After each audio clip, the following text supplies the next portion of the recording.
there's a shakeup.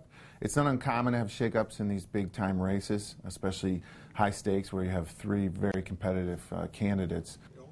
Now at 6, 3 of Congressman Marlin Stutzman's top aides are stepping down from his campaign to win a seat in the U.S. Senate. Good evening, everybody. I'm Brett Thomas. And I'm Alyssa Ivinson in for Heather Herron. The news of the 3 resignations comes from the Indianapolis-based newspaper, the Indy Star. That article says that Stutzman's campaign manager, political director, and polling and strategy leader all are leaving. News Channel 15's Sara Wagner joins us live from the newsroom with more on this developing story. Sarah? We talked to a local political expert today who tells us while staffing shakeups in campaigns aren't totally uncommon, this news is significant. He says a change like this about 6 months out from the primary makes it all the more noteworthy. Let's go get them!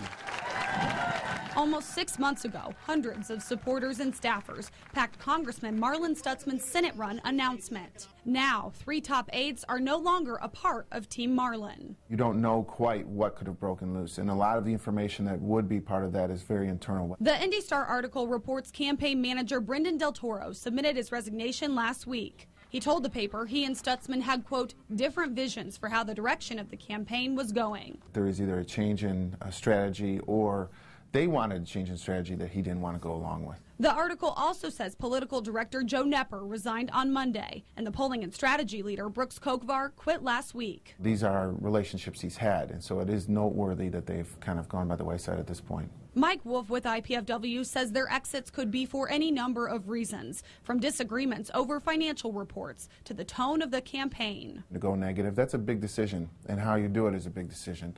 So there could be, hung up on that. Whether the resignations were more motivated by Stutzman or the 3 aides is a question we may never have answered. Nobody gets fired from a campaign. People tend to resign. So it's really hard to tell where the impetus was to move in this direction. The 3 aides aren't commenting at this point, something that doesn't surprise Wolf. It's not usually in the interest of people who want to continue in politics. You develop a bad name for yourselves by kind of spilling the beans. So I doubt we'll hear too much. Stutzman is running against Todd Young and Eric Holcomb for the Senate seat. At this point in the race, Wolf tells us there is no clear frontrunner. We're live in the newsroom. Sara Wagner, News Channel 15.